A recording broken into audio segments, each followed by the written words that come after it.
Hello दोस्तों, मैं हूं संजय सर और तोशिब ट्यूटोरियल्स में आप लोग का बहुत बहुत स्वागत करता हूं। आज का ये वीडियो जो है वो मैकेनिकल ग्रुप के स्टूडेंट के लिए है जिन लोगों को इंजीनियरिंग ड्राइंग सब्जेक्ट है।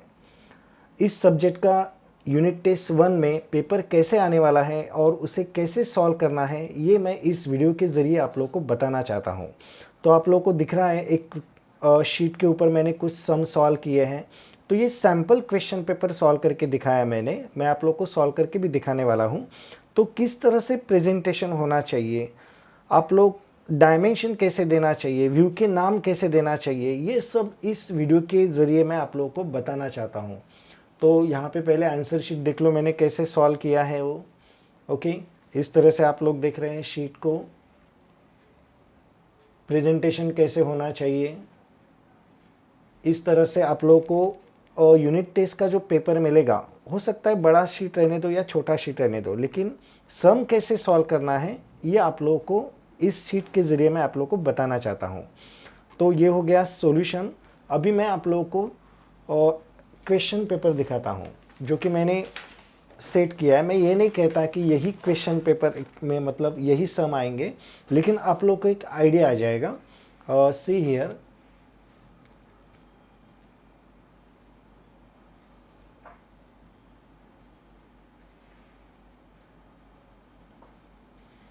प्रोग्रेसिव थ्योरी टेस्ट मतलब यूनिट टेस्ट 1। उसके बाद यहाँ पे लिखा है सब्जेक्ट EDG 312 311। नीचे लिखा है सेम M2K मतलब ये production engineering, automobile engineering, mechatronics engineering, इन सबको यही सिलेबस है और इसका वेटेज कितना है 30 मार्क्स। अभी यूनिट टेस्ट का मार्क्स कितना इम्पोर्टेंट है ये आप लोगों को पता चल गया होगा। आप लोग का फर्स्ट सेम का रिजल्ट लगा है, तो यूनिट टेस्ट के जो मार्क्स है उसे इग्नोर नहीं करने हैं। जो सब्जेक्ट टीचर आप लोग को इम्पोर्टेंस देते हैं उसको अच्छी तरह से प्रैक्टिस करो, ताकि तुम लोग का एवरेज जो है वो अबाउट 25 के ऊपर आना चाहिए। तो ये सब आप लोग को पता है कंबाइंड पासिंग के। तो यहाँ पे सेक्शनल ऑर्थोग्राफिक ये पहला क्वेश्चन रहेगा जिसका वेटेज रहेगा 14 मार्क्स, और इसमें दो क्वेश्चन दिए रहेंगे, एक ये सॉल्व करो नहीं तो ये सॉल्व करो, दोनों में से कोई भी एक सॉल्व करो। और आप लोग को front view, top view, side view तीनों व्यू निकालने होंगे। फाइनल एग्जाम में हम लोगों ने देखा है कि दो क्वेश्चन पेपर हुए तो उसमें सिर्फ फ्रंट व्यू और टॉप व्यू निकालने को कहा था, लेकिन आप लोग को साइड व्यू भी पता होना चाहिए, इसलिए मैं इस ऑब्जेक्ट का साइड व्यू भी तुम लोग को निकाल के देने वाला हूँ। तो दोनों में से एक सॉल्व करेंगे, उसमें से मैंने ये सिलेक्ट किया है, ये मैं आप लोग को सॉल्व करके दिखाऊंगा। ये हो गया क्वेश्चन नंबर 1। उसके बाद क्वेश्चन नंबर 2। क्वेश्चन नंबर 2 में सॉल्व एनी वन, ठीक है, सॉल्व एनी वन, और उसमें से ए है सॉल्व एनी वन, उसका वेटेज है 6 मार्क्स, मतलब 1 और 2 दिया है तो 1 और 2 में से कोई एक सॉल्व करोगे तो आप लोग को 6 मार्क्स मिलेंगे। और वहाँ पे एक सम लाइन का है, दोनों सम लाइन के हैं क्वेश्चन नंबर 2 ए में, और बी में दोनों सम प्लेन के हैं। तो दोनों में से आप लोगों को एक एक सॉल्व करना है, ए में एक सॉल्व करना है और बी में एक सॉल्व करना है। उसका वेटेज जो है वो 6 मार्क्स है, मतलब टोटल वेटेज कितना हुआ 12 मार्क्स। उसके बाद क्वेश्चन नंबर 3 और प्रोजेक्शन ऑफ सॉलिड के ऊपर है, उसका वेटेज 4 मार्क्स, क्योंकि 30 मार्क्स है तो 14 मार्क्स प्लस ये 12 मार्क्स, तो रह गया कितना 4 मार्क्स। तो 4 मार्क्स के लिए मैंने प्रोजेक्शन ऑफ सॉलिड का एक सम लिया है। उस सम के बजाय आप लोगों को वहाँ पे सिंपल 2 मार्क्स के लिए सम आ सकते हैं, मतलब जैसा कि प्रोजेक्शन ऑफ सॉलिड का पोजीशन के बारे में पूछा जा सकता है। एक सिंपल सा क्वेश्चन दिया रहेगा, for example a right circular cylinder is resting on HP and its axis perpendicular to HP and parallel to VP. Draw its projection. उसका वेटेज रहेगा 2 मार्क्स। सॉलिड को इंक्लाइन करने की जरूरत नहीं पड़ेगी, सिर्फ तुम लोग को फ्रंट में क्या नज़र आएगा और टॉप में क्या नज़र आएगा वो तुम लोग को निकालने होंगे। तो इस टाइप के भी सम आ सकते हैं। मैंने क्या किया है, सीधा सम लिया है ताकि तुम लोग को सम भी अच्छी तरह से आना चाहिए। तो 4 मार्क्स के लिए ये। तो इस तरह से तुम लोग का क्वेश्चन पेपर रहेगा। अभी मैं क्या करता हूँ, सेक्शनल ऑर्थोग्राफिक का जो सम है वो आप लोग को सॉल्व करके दिखाता हूँ, ठीक है। हाँ, ये वाला सम हम लोग सॉल्व करेंगे जिसका एक्स डायरेक्शन यहाँ से दिया हुआ है। वहाँ पे इंस्ट्रक्शन लिखा है draw sectional orthographic of any one object along A dash section line का नाम है और उसका वेटेज है 14 मास। तो एक्स डायरेक्शन दिखाई दिया हम लोगों को यहाँ से। ओके, अभी सेक्शनल ऑर्थोग्राफिक का कोई भी सम अगर आप लोग सॉल्व करोगे तो सबसे पहले उस ऑब्जेक्ट में डिसाइड करोगे कि तुम लोग को लेफ्ट हैंड निकालना है या राइट हैंड निकालना है। लेकिन अगर वहाँ पे इंस्ट्रक्शन ये है कि only front view, sectional front view निकालो और टॉप व्यू निकालो, तब तुम लोगों को साइड व्यू देखने की ज़रूरत नहीं पड़ती है, सिर्फ 2 व्यू निकालने हैं। लेकिन अभी यहाँ पे ऐसा कुछ नहीं कहा है कि फ्रंट व्यू निकालो या टॉप व्यू निकालो, तो तुम लोगों को साइड व्यू यहाँ पे निकालना जरूरी है, क्योंकि 14 मार्क्स के लिए एक ही सम सॉल्व करना है, दोनों में से एक। तो यहाँ पे सबसे पहले साइड व्यू डिसाइड करेंगे। तो साइड व्यू कैसे डिसाइड करते हैं? जनरली एक्स डायरेक्शन के ऊपर तुम लोग खड़े रहते हो और यहाँ पे डिसाइड करते हो कि ये तुम लोग का राइट हैंड है और इस बाजू में लेफ्ट हैंड है। तो तुम लोग को साइड का फेस जो नज़र आ रहा है वो राइट से नज़र आ रहा है। तो राइट से देखा हुआ व्यू लेफ्ट में निकालते हैं और लेफ्ट से देखा हुआ व्यू राइट में निकालते हैं, ये आप लोगों को पता है। तो यहाँ पे राइट हैंड साइड व्यू देखना है। उसके बाद डिसाइड करते हैं उस ऑब्जेक्ट का टोटल लेंथ कितना है, टोटल विड्थ कितना है और टोटल हाइट कितना है। अभी मैं हर वक्त टोटल यूज़ कर रहा हूँ क्योंकि बहुत सारे डायमेंशन है, हमें चाहिए ऑब्जेक्ट से स्टार्टिंग से लेके एंड तक, इसलिए मैं टोटल बोल रहा हूँ। तो यहाँ पे ऑब्जेक्ट यहाँ पे स्टार्ट हो रहा है, देखो यहाँ से स्टार्ट हो रहा है और ख़त्म कहाँ पे हो रहा है? यहाँ पे। तो इतने इस पोर्शन में जितने सारे डायमेंशन हैं वो डायमेंशन मुझे प्लस करने होंगे, तभी मुझे मिलेगा टोटल लेंथ। तो यहाँ से मैं स्टार्ट करता हूँ, तो यहाँ से लेके यहाँ तक सेंटर तक कितना दिया हुआ है? 75। क्लियर? कितना दिया है? 75। तो आ गए हम लोग इस सेंटर तक। बाद में इस सेंटर के लाइन से इस एंड तक दिया हुआ है 65। तो क्या यहाँ पे ऑब्जेक्ट खत्म हुआ? नहीं, ऑब्जेक्ट इसके आगे और भी है जो कि कितना है? 20। तो 20 प्लस ये 65 प्लस 75 सब मिला के लेंथ होता है तुम लोगों का 160। Is it clear? 160 total length हुआ। हाइट हुआ बॉटम से लेके टॉप तक, ये कितना है? 60। और इसके जैसा लॉन्ग पोर्शन मतलब हाइट वाला पोर्शन कहीं पे भी नहीं है। देखो ये 15 है, ये 40 है, तो सबसे मैक्सिमम हाइट क्या हुआ? Total height 60। तो यहाँ पे हाइट इज इक्वल टू 60। इसके अलावा विड्थ देखना है, तो विड्थ कहाँ से देखोगे? राइट से देखोगे। सबसे लॉन्ग पोर्शन मतलब सबसे विड्थ वाला पोर्शन कौन सा है? क्या ये 36 है? इससे भी बड़ा मुझे ये दिख रहा है और ये भी वैसे ही दिख रहा है, तो ये भी 60 है और इसका डायमीटर भी कितना है? 60 है। तो टोटल विड्थ कितना हुआ? 60। Is it clear? तो लेंथ विथ हाइट निकाला। तो अगर आप लोगों ने सेक्शनल ऑर्थोग्राफी का प्रैक्टिस नहीं किया है तो यूट्यूब पे तोशिब ट्यूटोरियल्स टाइप करो, उसमें मेरे नाम का प्लेलिस्ट है संजय सर करके वहाँ पे। तो वहाँ पे सेक्शनल ऑर्थोग्राफी के 2 वीडियो हैं, एक मतलब दोनों मॉडल के ज़रिए सिखाए हुए हैं, एक ही ऑब्जेक्ट है। तो अगर आप लोगों ने वो प्रैक्टिस किया तो आप लोग कोई भी सम सॉल्व कर सकते हो, ठीक है। तो यहाँ पे हम लोग ये सॉल्व करेंगे। अभी ये सॉल्व करने के लिए जो स्ट्रक्चर रहता है मतलब लेंथ विड्थ हाइट वाला, तो ये ऑलरेडी मैंने यहाँ पे ड्रॉ किया हुआ है, आप लोग देख सकते हो इसे।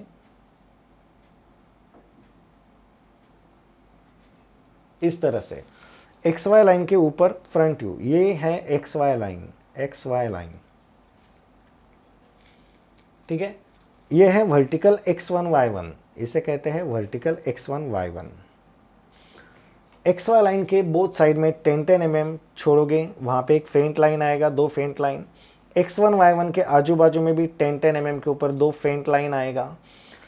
मेरा साइड व्यू जो है वो लेफ्ट हैंड की तरफ बनने वाला है, लेकिन उसका नाम क्या रहने वाला है? Right hand side view. तो यहाँ पे ये फ्रंट आ गया। फ्रंट में कौन सा 2 थिंग्स इमेजिन करते हैं? यहाँ से लेके यहाँ तक लेते हैं लेंथ और यहाँ से लेके यहाँ तक लेते हैं हाइट। तो लेंथ और हाइट ये 2 थिंग्स इमेजिन करते हैं। टॉप व्यू में कौन सा 2 थिंग्स इमेजिन करते हैं? लेंथ और विड्थ। तो लेंथ के नीचे लेंथ आ गया, अभी विड्थ लेना होगा मुझे यहाँ से लेके यहाँ तक, जो कि कितना है? 60 है। फ्रंट और टॉप हो गया। अभी साइड व्यू भी निकालना है, तो साइड व्यू में कौन से 2 थिंग्स इमेजिन करते हैं? हाइट और विड्थ। तो फ्रंट के हाइट बराबर ये हाइट हो गया, अभी टॉप के विड्थ बराबर ये दिखाना है। तो सबसे पहले आप लोग बेस्ट क्या करोगे? ये फेंट लाइन से 60 mm यहाँ पे ले लोगे, ओके। हाइट तो तुम लोगों ने लिया हुआ है, तो पहले ये 60 बाय 60 का बॉक्स बना लोगे। ये 60 जहाँ पे ख़त्म होता है वहाँ पे ये लाइन ड्रॉ करो, नीचे तक लेके आओ। ये 60 जहाँ पे ख़त्म होता है ये लाइन लेके आओ। दोनों लाइन जहाँ पे मीट होता है ओ पॉइंट और x1 y1 जहाँ पे मीट होता है ओ पॉइंट, दोनों को ज्वाइन कर दोगे तो तुम लोग को एग्जैक्ट 45 डिग्री आएगा। ठीक है, तो ये हो गया स्ट्रक्चर। अभी हम लोग ऑब्जेक्ट स्टार्ट करेंगे। तो कोई भी ऑब्जेक्ट स्टार्ट करने से पहले उसके अंदर कितनी सेंटर लाइन है वो पहले मार्क करके लो। तो सबसे पहले हम लोग ड्रॉ करेंगे सेंटर लाइन। तो यहाँ पे मैं ऑब्जेक्ट दिखाता हूँ। एक्स डायरेक्शन से देखने के बाद भाई लास्ट एंड से ये पहला सेंटर लाइन है 75, उसके बाद ये 65 का ये रिब यहाँ पे ख़त्म हो रहा है। अभी 75 का ये सेंटर लाइन लेने के बाद ये जो सिलेंडर है, ये सिलेंडर फ्रंट व्यू में मुझे क्या कंसीडर करना है, मुझे फ्रंट व्यू में उसे रेक्टेंगल कंसीडर करना होगा, क्योंकि तुम लोग के देखने के ऊपर डिपेंड्स है कि सर्कुलर पोर्शन कहाँ से दिखाई देगा।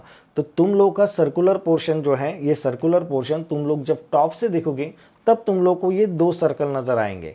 और सर्कुलर पोर्शन किसी एक व्यू में ही नज़र आता है, बाकी के 2 व्यू में उसे रेक्टेंगल इमेजिन करते हैं। तो यहाँ पे मुझे ये 60 बाय 60 का बॉक्स नज़र आना चाहिए। ठीक है, अभी इसके अंदर ये लाइन है, ये लाइन आया हुआ है, तो बाद में मैं वाइटनर से उसे इरेज कर सकता हूँ, लेकिन आप लोग को समझने के लिए मैं क्या करता हूँ 60 बाय 60 का ये बॉक्स निकालता हूँ। तो सबसे पहले मुझे निकालना होगा सेंटर लाइन। तो सेंटर लाइन मुझे लास्ट एंड से कितना लेना है 75। तो 75 पॉइंट मैंने मार्क किया यहाँ पे। 75 पॉइंट मार्क करने के बाद वहाँ पे मैं वर्टिकल सेंटर लाइन मार्क करूँगा। अभी सेंटर लाइन कैसे मार्क करते हैं, एक बड़ा डैश और एक छोटा डैश। ठीक है, सेंटर लाइन मार्क किया। अभी उसका डायमीटर जो है वो डायमीटर कितना है, डायमीटर तुम लोग को वहाँ पे 60 दिया हुआ है। इसे मैं थोड़ा जूम करके लेता हूँ ताकि आप लोग को अच्छी तरह से समझ में आ जाएगा।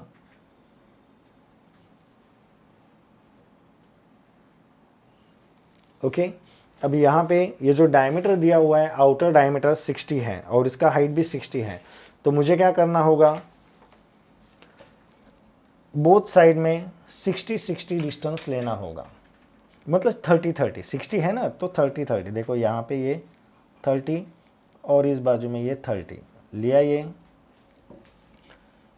इस डिस्टेंस को मैं कंटिन्यू करता हूँ यहाँ पे।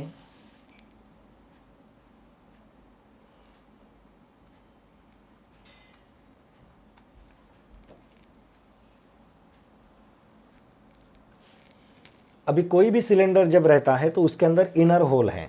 देखो ये इनर होल है, इसका डायमीटर कितना है 40 है। तो उसके अंदर जो लाइन बनेगी वो तुम लोग को नहीं दिखाई देगी। तो लाइन मतलब कितने की बनेगी, वहाँ पे डायमीटर 40 है तो बोथ साइड में कितना 20-20। तो 20-20 में मैं मार्क करता हूँ। पहले हम लोग सिंपल आर्थोग्राफिक निकाल लेंगे, तो मुझे वहाँ पे सेक्शनल बाद में बनाना है। तो यहाँ पे देखो डॉटेड लाइन निकाला मैंने इस तरह से।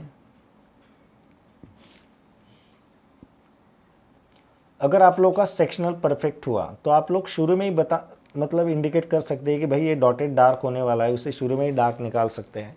लेकिन फर्स्ट टाइम है तो आप लोग डॉटेड ही निकालोगे। ये हो गया, सिलेंडर हो गया। उसके बाद ये सिलेंडर जहाँ पे ख़त्म होता है वहीं पे ये हॉरिजॉन्टल लाइन है, इसी लाइन को पैरेलल 15 के ऊपर दूसरा लाइन है, मतलब एक बॉक्स हो गया वो 15 के हाइट में और यहाँ से लेके यहाँ तक लास्ट 10 तक। तो ये लास्ट 10 तक ये लाइन हो गया। फिर उसके बाद 15 का हाइट,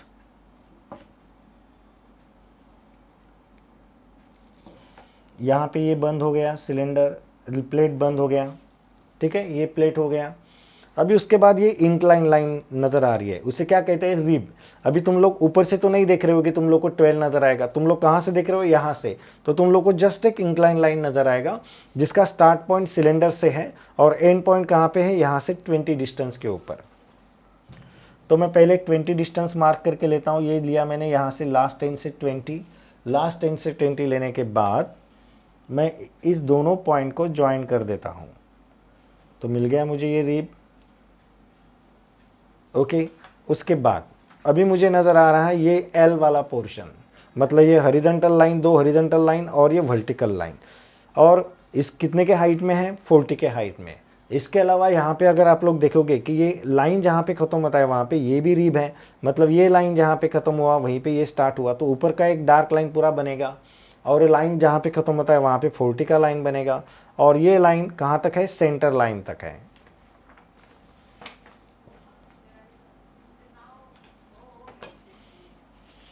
तो ये पहले लास्ट 10 तक ये लाइन बना लिया मैंने। उसके बाद जहाँ पे ख़त्म हुआ वहाँ पे 40 के ऊपर एक वर्टिकल लाइन बनेगा, और वहाँ से हॉरिजॉन्टल लाइन कहाँ तक, सेंटर लाइन तक। ठीक है, उसके बाद उसी को पैरेलल 10 mm के ऊपर, जैसा यहाँ पे देखो इसी लाइन को पैरेलल 10 mm के ऊपर और एक लाइन बना हुआ है, लेकिन ये 40 का नहीं है, ये कितने का हो सकता है, ये 40 - 10 गया, कितने का होगा, 30 का होगा।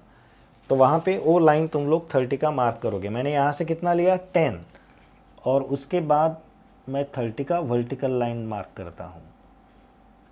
ये मार्क करने के बाद हॉरिजॉन्टल लाइन बनेगी सेंटर लाइन तक, इस तरह से। क्लियर है? अभी ये लाइन भी हो गया, ये लाइन भी हो गया, ये दोनों वर्टिकल भी हो गया, ये दोनों हॉरिजॉन्टल भी हो गया। अभी जो पोर्शन हम लोग को नज़र नहीं आता है, जैसा कि ये इनर सर्कल के लाइंस नज़र नहीं आती थी तो हम लोगों ने इसे डॉटेड निकाला, उसी प्रकार यहाँ पे 2 होल है दिखाई दिए। ये होल ऊपर से 15 डिस्टेंस के ऊपर है उसका सेंटर लाइन, और उसका डायमीटर कितना है, डायमीटर दिया है 12, और क्या कहा है, 2 होल्स। अगर आप लोग यहाँ से देखोगे तो इस होल के पीछे इस होल का प्रोजेक्शन ओवरलैप हो जाएगा, क्योंकि दोनों का हाइट यहाँ से ऊपर से 15 ही है, लेकिन उसकी जो डॉटेड लाइन बनेगी वो तुम लोग को शो करना होगा। तो ऊपर से 15 डिस्टेंस के ऊपर एक सेंटर लाइन बनेगी, और जिसका डायमीटर 12 है, तो सेंटर लाइन के बोथ साइड में 6 mm के ऊपर डॉटेड लाइन बनेगी। तो यहाँ पे मैं 15 डिस्टेंस के ऊपर मार्क किया पॉइंट, और उसी पॉइंट के आजू बाजू में 6 mm के ऊपर डॉटेड लाइन के पॉइंट मार्क कर दिए।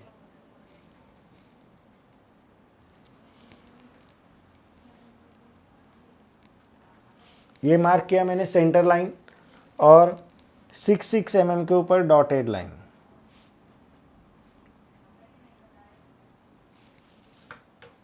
Is it clear? तो फ्रंट व्यू क्लियर हो गया आप लोगों का, सब जो थिंग था वो सब मैंने बता दिया आप लोगों को, फ्रंट से क्या देखना है क्या नहीं। अभी हम लोग बनाएंगे टॉप व्यू। तो टॉप व्यू में क्या क्या नज़र आएगा आप लोगों को, ये मैं पहले आप लोगों को एक्सप्लेन करके देता हूँ। तो जैसा कि पहले ही डिसाइड किया कि भाई मुझे 2 सर्कल नज़र आएंगे, जिसमें एक का रेडियस 20 रहेगा और दूसरे का रेडियस 30। इसके अलावा मुझे ये टीप पोर्शन नज़र आ रहा है बराबर, जिसमें ये 10 विड्थ है और यहाँ पे ये 12 है। उसके बाद मुझे ये भी नज़र आ रहा है 2 लाइन। उसके बाद मुझे ये 2 लाइन नज़र आ रही है, यहाँ पे रेडियस 8 दिया हुआ है। ठीक है, तो इतने सारे पोर्शन मुझे नज़र आ रहे हैं। ओके, तो अभी मैं यहाँ पे निकालता हूँ एक एक। पहले मैं सेंटर लाइन मार्क करके लेता हूँ। ये 60 है, 60 का हाफ कितना, 30 डिस्टेंस के ऊपर एक सेंटर लाइन मार्क करके लेता हूँ। 75 का जो सेंटर लाइन लिया था उसे ही नीचे प्रोजेक्शन के जरिए नीचे लेके आता हूँ।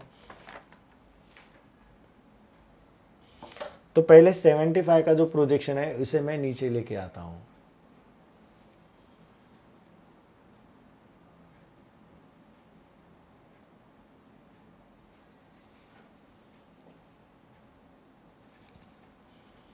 तो इसी सेंटर लाइन को प्रोजेक्शन लाइन के जरिए नीचे लेके आने के बाद वहां पे मैं बनाता हूं सेंटर लाइन। ये देखो, ये सेंटर लाइन बन गया।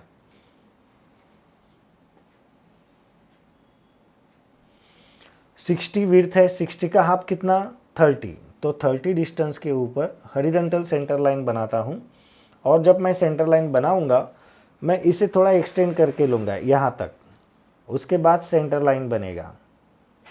अभी तुम लोग को पता है कि ये सेंटर लाइन ही तुम लोग का कटिंग प्लेन लाइन है।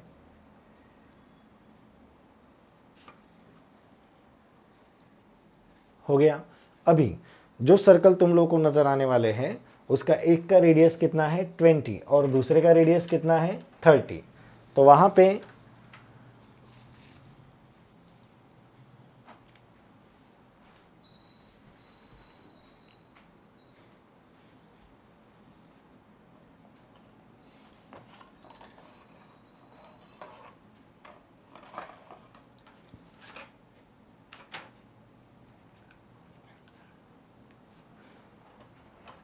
मैं रेडियस लेता हूँ, देखो यहाँ पे ऑलरेडी मैंने 20 लिया हुआ है, तो ये कंपास में लिया मैंने 20। नहीं तो आप लोग प्रोजेक्शन भी लेके जा सकते हो, प्रोजेक्शन भी लेके जा सकते हो। जैसा यहाँ पे मैं पॉइंट रखा और एक फुल सर्कल नज़र आएगा जिसका रेडियस कितना 20, डायमीटर कितना 40। उसके बाद लास्ट का जो है वो 60 का है।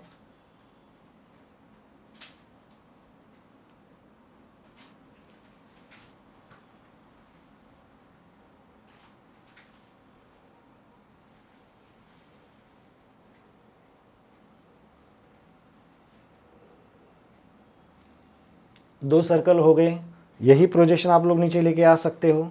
उसके बाद मैंने कहा था टी पोर्शन, कौन सा वाला टी पोर्शन, ये देखो ये टी पोर्शन, ये वाला सर्कल तो हो गए हैं। अभी ये कितना है 12 है, ये लाइन तो कंफर्म डार्क है, कितने का है 60 का है, और वो लास्ट 10 में है।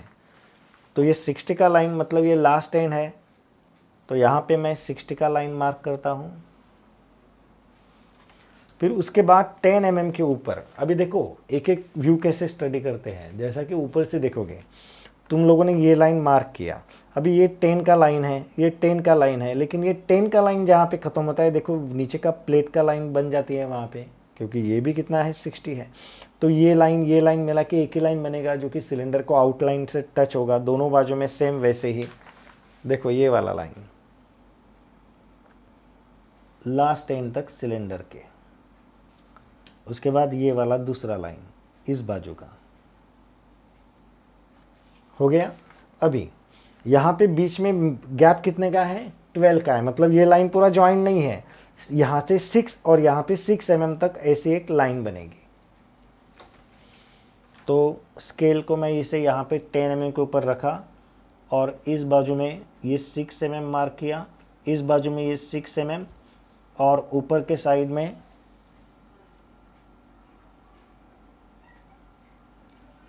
देखो ये लाइन बना मेरा, दूसरा लाइन इस बाजू में,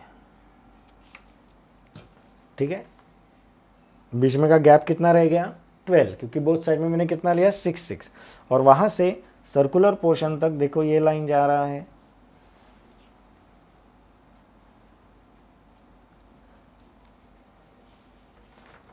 ये बन गया मेरा टी पोर्शन। अभी इसी प्लेट के अंदर ये दो होल हैं।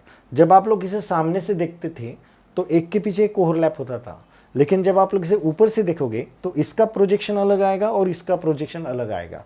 तो इस सेंटर टू सेंटर डिस्टेंस कितना दिया हुआ है 36, मतलब सेंटर के बोथ साइड में कितना 18, इस बाजू में भी कितना 18, और सेंटर लाइन निकालने के बाद उसका डायमीटर कितना है 12, मतलब 6 mm के ऊपर डॉटेड लाइन।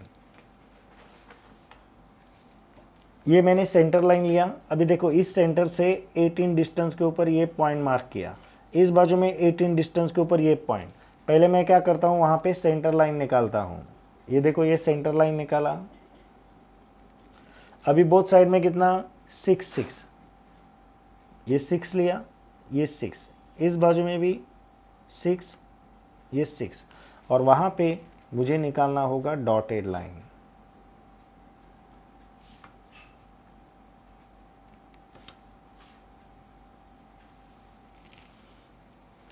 क्लियर हुआ ये?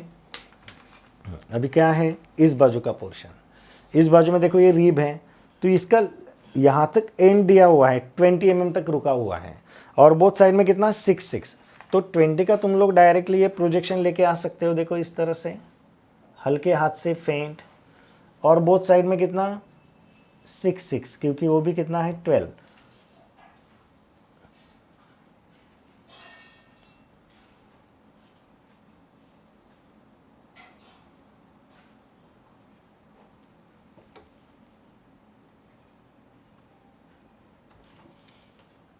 क्लियर है? हाँ, अभी इसके अलावा ये पोर्शन रह गया।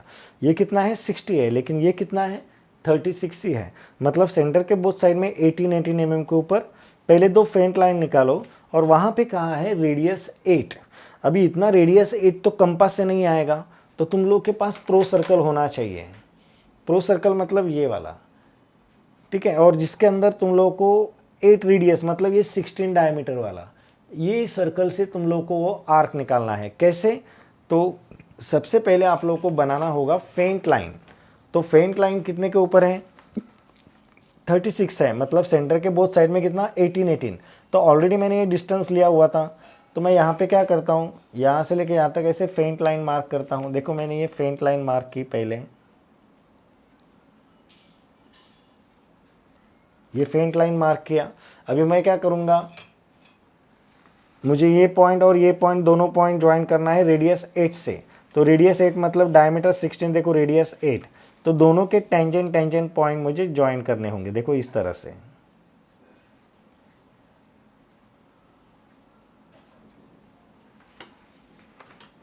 क्लियर हुआ?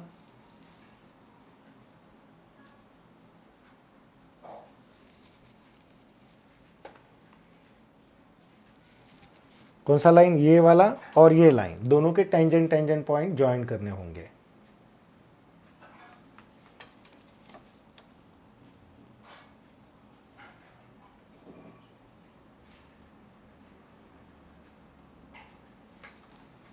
ऐसे।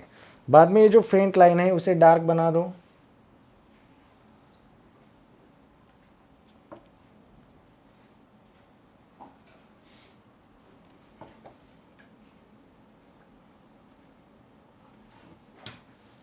ये हो गया मेरा top view. Is it clear? और कटिंग प्लेन लाइन जो है वो आजू बाजू के पोर्शन इस तरह से डार्क रहते हैं। देखो आप लोग यहाँ पे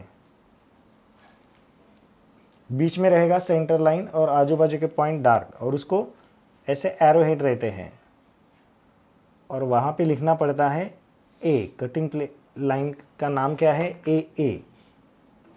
इसे आधा मार्क्स रहता है, इसे दिखाना बहुत ज़रूरी है। क्लियर? जो क्वेश्चन में दिया रहेगा वो इस तरह से लिखना है। अभी हम लोग बनाएंगे साइड व्यू।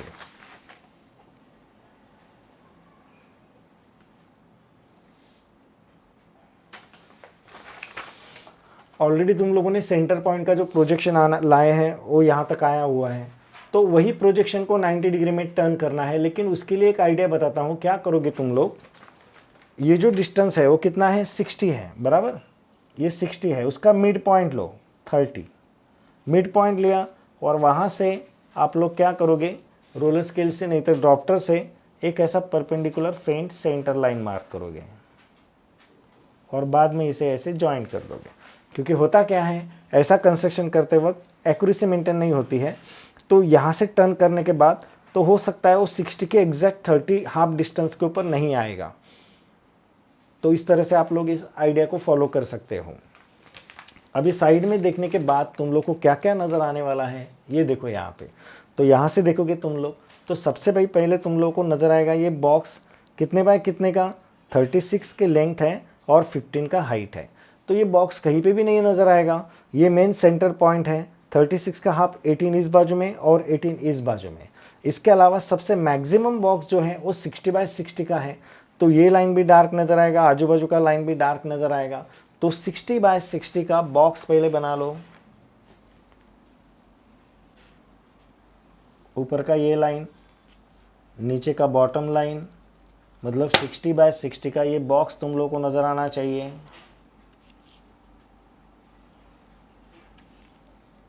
क्लियर? कौन सा बॉक्स निकाला मैंने? ये वाला बॉक्स निकाला। अभी मुझे ये छोटा वाला बॉक्स निकालना है जो कि कितने बाय कितने का है? 36 के लेंथ में है और 15 के हाइट में है। तो 15 का हाइट आप लोग यहाँ पे भी ले सकते हो। देखो रोलर स्केल मैंने मैच किया यहाँ पे, और बोथ साइड में कितना? 18 क्योंकि वो 36 है।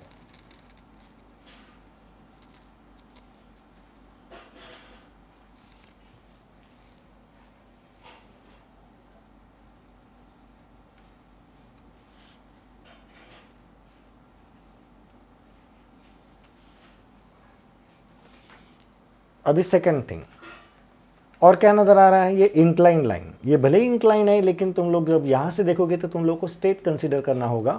और कहाँ से? इस बॉक्स से लेके सिलेंडर के एंड तक। और कितना विड्थ है इसका? 12, मतलब बोथ साइड में कितना? 6।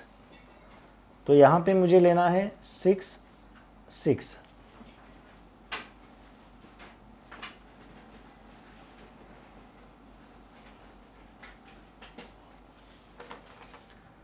तो इस तरह से जो जो कन्फर्म है उसे मैंने निकाल दिया यहाँ पे। मुझे कन्फर्म क्या था, ये सिलेंडर, ये रिब और ये बॉक्स।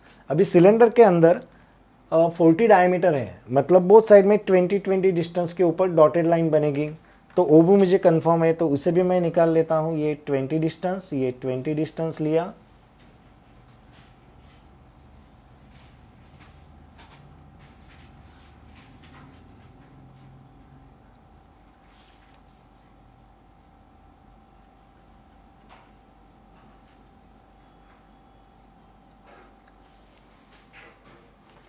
क्लियर है? अभी ये तो हो गया कंफर्म, जो तुम लोग को नज़र आता था वो हो गया। अभी इस सिलेंडर के पीछे ये प्लेट है, तो भाई सिलेंडर का डायमीटर कितना है, 60 है। इस प्लेट का विड्थ भी कितना है, 60 है। तो नेचुरली क्या हुआ कि इस लाइन के पीछे ये लाइन क्या हो गया, ओवरलैप हो गया। इस सिलेंडर के आजू बाजू के लाइन से ये लाइन भी क्या हो गया, ओवरलैप हो गया। फिर नहीं दिखाई देगा वो क्या, तो ये तुम लोग कहोगे कि ये रिप का लाइन, अरे भाई ये भी कितना है, 12 है, ये भी कितना है, 12 है। तो इस डार्क लाइन के पीछे इसका डॉटेड लाइन भी ओवरलैप हो गया। तो रह गया क्या, ये सर्कल, दोनों सर्कल, और ये यहाँ पे जो बनने वाली दो लाइन जो कि कितने के हाइट में है, 10 mm के। मतलब एक लाइन ये बनेगा और दूसरा लाइन ये बनेगा, जो तुम लोगों को साइड से नज़र नहीं आएगा। तो इस प्रोजेक्शन के ऊपर देखो, ये दो लाइन है, ये और ये। तो इस प्रोजेक्शन के ऊपर ये पहला डॉटेड लाइन बनेगा जो कि पूरे सिलेंडर के पोर्शन में है, 60 के पोर्शन में। तो ये देखो, ये लाइन बन गया पहला। उसके बाद दूसरा 10 mm के ऊपर ये दूसरा लाइन बन जाएगा।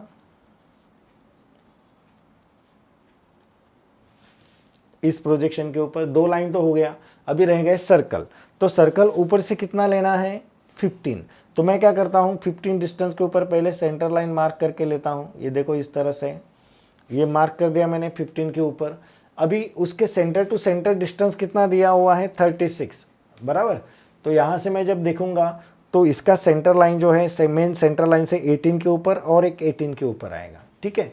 तो वहाँ पे ऑलरेडी मैंने नीचे 36 डिस्टेंस लिया हुआ है, तो मुझे वापस डिस्टेंस सेट करने की ज़रूरत नहीं पड़ेगी। ये देखो इस तरह से ये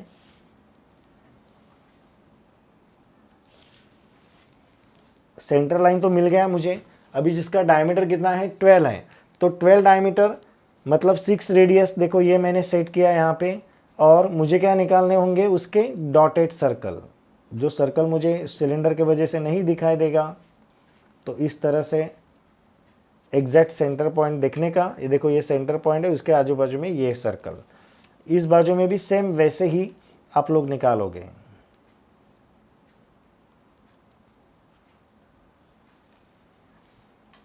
तो ये बन गया मेरा साइड व्यू। क्लियर हुआ? साइड व्यू समझ में आया, फ्रंट व्यू, टॉप व्यू हो गया। अभी हम लोग बनाएंगे उसका सेक्शनल। अभी हम लोग बनाएंगे इसका सेक्शनल व्यू। तो सेक्शनल व्यू बनाने के लिए सबसे पहले आप लोगों को कटिंग प्लेन लाइन देखना होगा। तो कटिंग प्लेन लाइन देखो, यहाँ से स्टार्ट हो रहा है, ये रिब भी कट हो रहा है, सिलेंडर भी कट हो रहा है, ये रिब भी कट हो रहा है और नीचे का प्लेट भी कट हो रहा है। मतलब each and every portion cut हो रहा है, ठीक है। तो सेक्शनल के जो रूल हैं वो उस वीडियो में आप लोगों को पता चल गए होंगे। तो पहला रूल क्या है, cutting plane line exact middle में से जाएगी और जिस सॉलिड पोर्शन को टच करेगी उसमें क्या नज़र आएंगी, हैचिंग लाइन। ये पहला रूल, ठीक है। दूसरा रूल क्या है कि फ्रंट व्यू में सेक्शनल बनाते वक्त हर डॉटेड लाइन डार्क नहीं होती है। तो जो भी डॉटेड का प्रोजेक्शन टॉप व्यू में कट होता है, कटिंग प्लेन लाइन का इसको इंटरसेक्ट करती है, तो वही डॉटेड लाइन क्या होती है, डार्क होती है। फॉर एग्जांपल अभी हमारा ये पोर्शन है, ये देखो टॉप व्यू में कटिंग प्लेन लाइन कहाँ पे जा रहा है, ये देखो मैंने स्केल रखा, ये कटिंग प्लेन लाइन जा रही है। ये डॉटेड किसका था, इस सर्कल का था। देखो प्रोजेक्शन मैच करने के बाद आप लोग को पता चल जाएगा। चलो भाई ये सर्कल कट हो गया, ये सर्कल के वजह से जो डॉटेड लाइन बना हुआ था वो डॉटेड लाइन क्या हो जाएगा, डार्क हो जाएगा, बराबर। तो कहने का मतलब ये है कि जो डॉटेड पोर्शन नीचे कटिंग प्लेन लाइन में इंटरसेक्ट होता है वही डॉटेड लाइन डार्क होती है। फॉर एग्जांपल अभी देखो ये वाला डॉटेड है, तो ये वाला डॉटेड डार्क नहीं होगा। क्यों नहीं होगा, क्योंकि देखो अगर आप लोग नीचे देखें इस व्यू में, अगर आप लोगों ने देखा तो सेंटर लाइन के बोथ, ये सेंटर लाइन जो है वो मिडल में जा रही है और बोथ साइड में ये सर्कुलर पोर्शन रह गया। वो इंटरसेक्ट हो रहा है क्या, नहीं इंटरसेक्ट हो रहा है। मतलब वो डॉटेड जो है वो वैसा का वैसा रहेगा वो डार्क नहीं होगा। सेकंड थिंग क्लियर हो गया। अभी थर्ड थिंग ये है कि ऑब्जेक्ट को कट होने के बाद उसके अंदर जो अलग अलग दिखाने वाला लाइन रहता है वो निकल जाता है और वन एंड ओनली एक ही सॉलिड रहता है, ऐसा कंसीडर किया जाता है। थर्ड। अभी फोर्थ थिंग ये है कि अगर वहाँ पे रिब वर्टिकल कट हो रहा है तो उसके अंदर हैचिंग लाइन नहीं दिखाते हैं। तो रिब मतलब कौन सा, ये है कि रिब, ये दूसरा रिब है। अभी देखते हैं वो कटिंग प्लेन लाइन उसे कैसे कट करती है। तो देखो आप लोग नीचे पता चल जाएगा, रिब की लाइंस और कटिंग प्लेन लाइन एक दूसरे से कैसे है, पैरेलल है। देखो ये रिब है, ये लाइन, ये तीनों लाइन कैसे है, पैरेलल। यहाँ पे भी ये तीनों लाइन कैसी है, पैरेलल। तो वहाँ पे अगर वो पैरेलल कट होता है तो उसके अंदर हैचिंग लाइन नहीं आती है। तो जो भी चेंजेस मैंने कहा, जो भी थिंग्स मैंने कहा, उसे वापस रिपीट सुनोगे आप लोग। अभी मैं चेंजेस करके दिखाता हूँ। तो यहाँ पे देखेंगे हम लोग सबसे पहले कौन सा डॉटेड डार्क होगा। तो मैंने शुरू में ये कहा था कि सर्कल कट हो गया है, तो ये डॉटेड लाइन क्या हो जाएगा भाई, डार्क हो जाएगा। तो इस डॉटेड लाइन को आप लोग क्या करोगे, डार्क करोगे। क्लियर हुआ? ये डॉटेड लाइन डार्क नहीं होने वाला है। उसके बाद मैंने क्या कहा था कि अलग अलग दिखाने वाला लाइन इरेज हो जाता है। तो भाई अलग अलग दिखाने वाला लाइन कौन सा, तो देखो यहाँ पे ये सिलेंडर अलग और ये प्लेट अलग, अलग अलग दिखाने वाला ये जो लाइन है इसे मुझे क्या करना होगा, इरेज करना होगा। तो मैं इसे इरेज कर देता हूँ।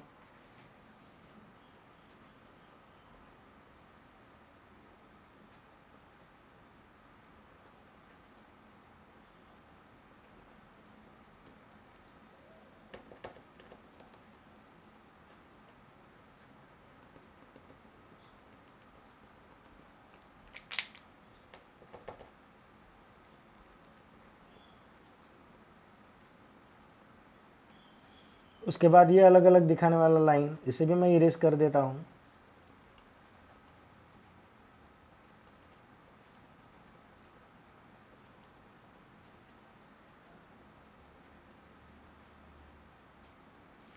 हो गया दोनों एक पोर्शन।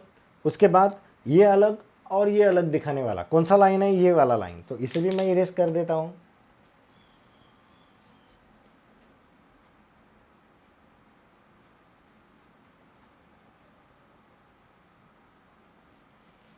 एक हो गया देखो, अलग अलग दिखाने वाला। इसके बाद ये अलग और ये अलग, सिलेंडर अलग अलग दिखाने वाला ये लाइन, इसे भी मैं इरेज कर देता हूँ। तो वन एंड ओनली एक ही सॉलिड हो गया देखो आप लोगों का। क्लियर हुआ? तो ये सब एक ही सॉलिड हो गया, अलग अलग दिखाने वाला लाइन इरेज हो गया। तो आप लोग को भी ध्यान में रखना है। और ये जो पोर्शन है, जो कटा हुआ पोर्शन है, उसके अंदर आप लोगों को हैचिंग लाइन ड्रॉ करना है। तो हैचिंग लाइन ड्रॉ करते वक्त वो 45 डिग्री पे होना चाहिए।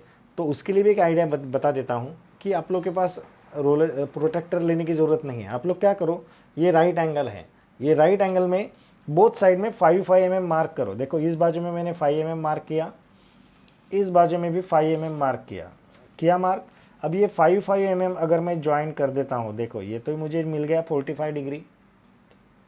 तो यहाँ पे इसी 45 डिग्री को पैरेलल रोलर स्केल सेट करके मैं यहाँ पे हैचिंग लाइन मार्क करूँगा।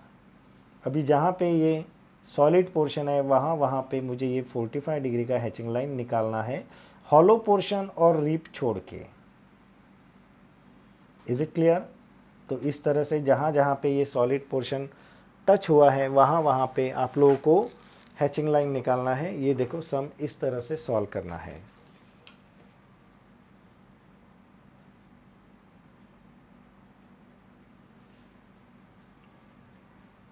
डायमेंशन जो है, डायमेंशन बिल्कुल इसी प्रकार होने चाहिए। सर्कुलर पोर्शन का डायमेंशन, आर्क का प्रोजेक्शन, डायमेंशन सब ऐसे एक ही लाइन में आने चाहिए। ऑब्जेक्ट और डायमेंशन के बीच में एटलीस्ट 8 to 10 mm का डिस्टेंस होना चाहिए, एकदम ऑब्जेक्ट के नज़दीक नहीं होना चाहिए।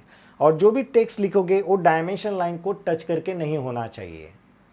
बिल्कुल इस तरह से ऐसा प्रेजेंटेशन करोगे तो एक मार्क्स भी कट नहीं होगा।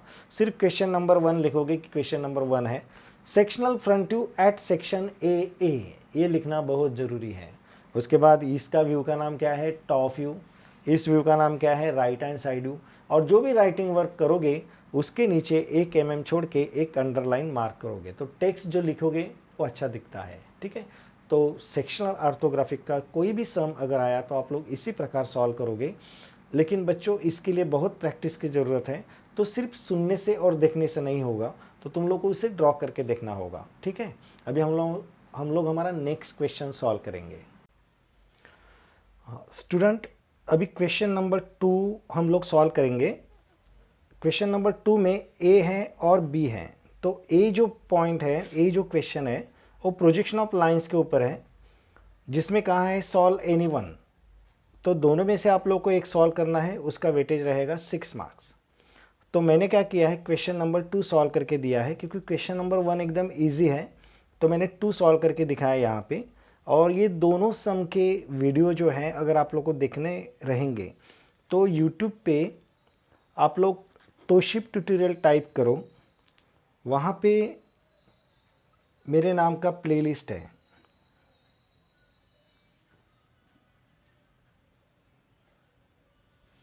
देखो यहाँ पे तोशिब ट्यूटोरियल क्लिक किया, वहाँ पे प्लेलिस्ट मिलेगा तुम लोगों को। उस प्लेलिस्ट में ये सब वीडियो आप लोगों को मिल जाएंगे। ये रहा playlist.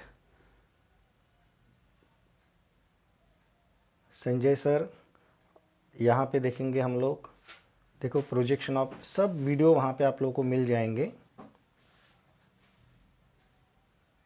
Projection of lines, projection of lines के ये 2 सम है।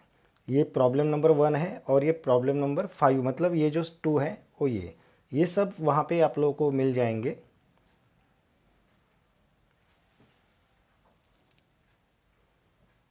ये वीडियो आप लोग वहाँ से देख के आप लोगों को प्रैक्टिस करना है।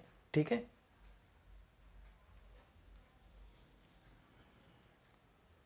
अभी शीट में कहाँ पे सॉल्व करना है ये मैं आप लोगों को बताता हूँ।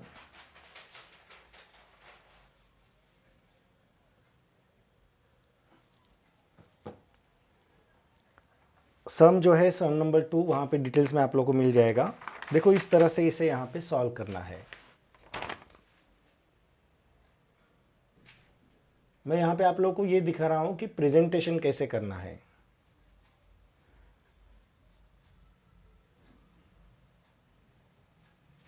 प्रेजेंटेशन मतलब आंसर कैसे सॉल्व करना है, उसके अंदर क्या क्या लिखना है, ये सब इंफॉर्मेशन जो है locus of B, locus of A dash, ये सब आप लोग को उस दोनों वीडियो में मिल जाएंगे।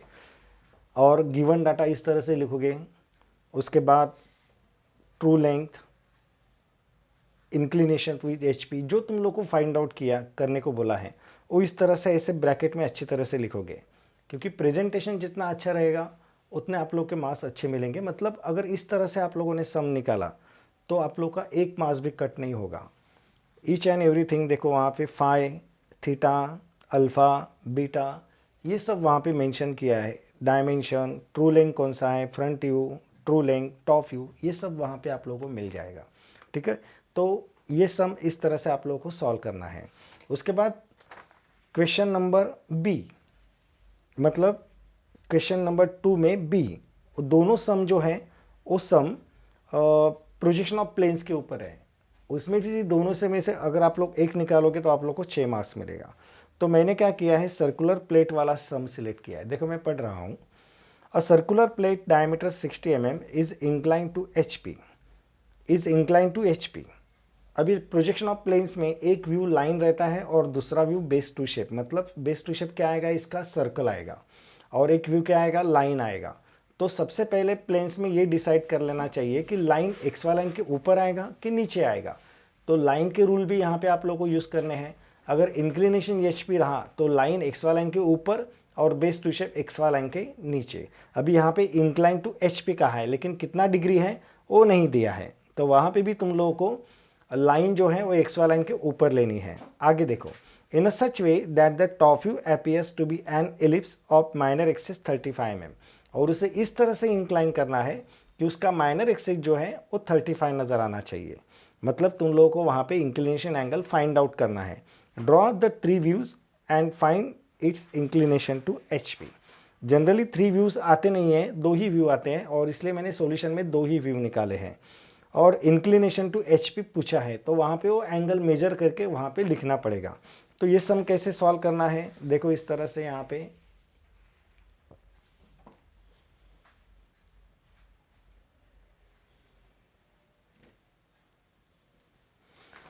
पहला ये इनिशियल पोजीशन में क्या नज़र आ रहा है आप लोगों को, सर्कल नज़र आ रहा है। देखो ये सर्कुलर पोर्शन, अभी उसने क्या कहा है कि इस सर्कुलर पोर्शन को, इस प्लेट को इस तरह से इंक्लाइन करोगे तो तुम्हें ऊपर से क्या नज़र आना चाहिए, इलिप्स। देखो मुझे इलिप्स, आप लोगों को भी इलिप्स नज़र आ रहा है, देखो ये कर्व। और ये जो माइनर एक्सेस बोला है, ये माइनर एक्सेस यहाँ से लेके यहाँ तक ये कितना दिखना चाहिए, 35 mm। देखो इलिप्स नज़र आ रहा है। तो वहाँ पे कुछ सम ऐसे रहते हैं कि जिसके अंदर आप लोगों को इंक्लिनेशन एंगल नहीं दिया रहता है, आप लोगों को फाइंड आउट करना पड़ता है। तो सर्कल पहले निकालोगे, कितना डायमीटर दिया हुआ है, 60 डायमीटर का सर्कल निकालोगे, उसके 8 पार्ट्स करोगे।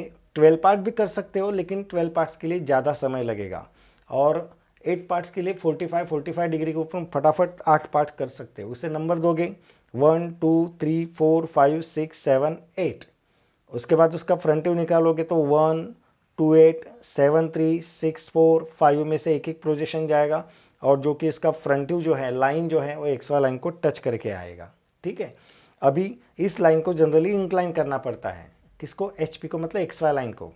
तो वहाँ पे इंक्लिनेशन एंगल तो दिया नहीं है, तुम लोग को फाइंड आउट करना है। लेकिन उसने ये कहा है कि इस सर्कल को इस तरह से इंक्लाइन करो कि तुम्हें सेकंड पोजीशन में क्या नज़र आना चाहिए, इलिप्स, जिसका माइनर एक्सेस कितना है, 35। तो आप लोग क्या करोगे, इस सेंटर लाइन को आगे लेके आओगे और इस सेंटर लाइन के ऊपर ये डिस्टेंस कितना भी ले सकते हो, जस्ट टच करके नहीं आना चाहिए। तो यहाँ पे 35 डिस्टेंस मार्क किया, यहाँ से लेके यहाँ तक 35 डिस्टेंस मार्क करने के बाद एक प्रोजेक्शन लेके आओगे XY लाइन के ऊपर, दूसरा प्रोजेक्शन ऊपर लेके जाओगे, जो कि कितना लेके आओगे पता नहीं। ठीक है, फिर बाद में कंपास में डिस्टेंस लोगे 1 से लेके 5 तक, जो कि फ्रंट व्यू का डिस्टेंस है। ये लिया 1 से लेके 5 तक, पॉइंट रखोगे 1 के ऊपर और इस प्रोजेक्शन को क्या करोगे, इंटरसेक्ट। तो तुम्हें मिल जाएगा इंक्लिनेशन HP। इसे मेजर करोगे और बाजू में लिखोगे। फिर ये मार्क करने के बाद ये 6 4 7 3 2 8 1, 1 से 2 8 जितना है उतना कंपास में लोगे, वो यहाँ पे मार्क करोगे। 1 से 7 3 जितना है उतना मार्क करोगे। 1 से 6 4 5 ये सब पॉइंट मार्क करोगे। और ये सब प्रोजेक्शन आप लोग नीचे लेके आओ, ये भी प्रोजेक्शन यहाँ पे लेके जाओ। ये जब प्रोजेक्शन तुम लोग नीचे लेके आओगे तो XY लाइन को एग्जैक्ट परपेंडिकुलर होने चाहिए 90 डिग्री पे, और ये जो हॉरिजॉन्टल प्रोजेक्शन लेके जाओगे वो XY लाइन को एग्जैक्ट पैरेलल होने चाहिए। तो जैसा कि 1 का प्रोजेक्शन ऊपर से आया, ये 1 का, ये 1 मिल गया, ये 2 का प्रोजेक्शन, ये 3 का प्रोजेक्शन, 4 5 6 इस तरह से प्रोजेक्शन मिलने के बाद फ्रेंच कर्व से सिर्फ एक आर्क सेट करो। यही आर्क सब जगह आप लोगों को ट्रांसफ़र करना है। ठीक है, तो इस तरह से ये सम आप लोग को सॉल्व करना है। अभी क्वेश्चन नंबर 2 में आप लोग के दोनों सम हो गए। अभी तीसरा एक बचा है 4 मार्क्स के लिए। जैसा कि मैंने पहले कहा था कुछ भी आ सकता है, तो मैंने यहाँ पे सम सिलेक्ट किया है पेंटागोनल प्रिज्म का। तो वहाँ पे ये सम मैंने यहाँ पे सॉल्व करके दिया है, और इसका जो वीडियो है वो भी वीडियो आप लोगों को वहाँ पे मिल जाएगा। प्रोजेक्शन ऑफ लाइंस के बाद 2-3 वीडियो छोड़ो, वहाँ पे प्रोजेक्शन ऑफ सॉलिड का वीडियो है, पेंटागोनल सेम सम वहीं पे सॉल्व करके दिया है। और इसके अलावा वहाँ पे मैंने सॉलिड की बेस टू शेप की पोजीशन के बारे में भी सिखाया है। तो वो वीडियो भी आप लोग अच्छी तरह से देखोगे तो आप लोग के सॉलिड के कंसेप्ट भी क्लियर हो जाएंगे। और इस तरह से एप्लीकेशन के अंदर मैंने हर टॉपिक के ऊपर 20 से लेके 25 सम हर एक टॉपिक के ऊपर सॉल्व करके दिए हैं। अगर आप लोगों ने देखा तो के पैटर्न की जितने भी पेपर हुए हैं, 2 पेपर हुए हैं, तो दोनों पेपर में सब सम एप्लीकेशन के अंदर के ही आए हैं, मतलब सब सेम। तो अगर आप लोग एप्लीकेशन के अंदर जितने भी सम है वो सॉल्व कर सकते हो, तो बोर्ड एग्जाम में कोई भी सम आने दो, आप लोग सॉल्व कर सकते हो। ठीक है, wish you all the best and thank you for watching this video.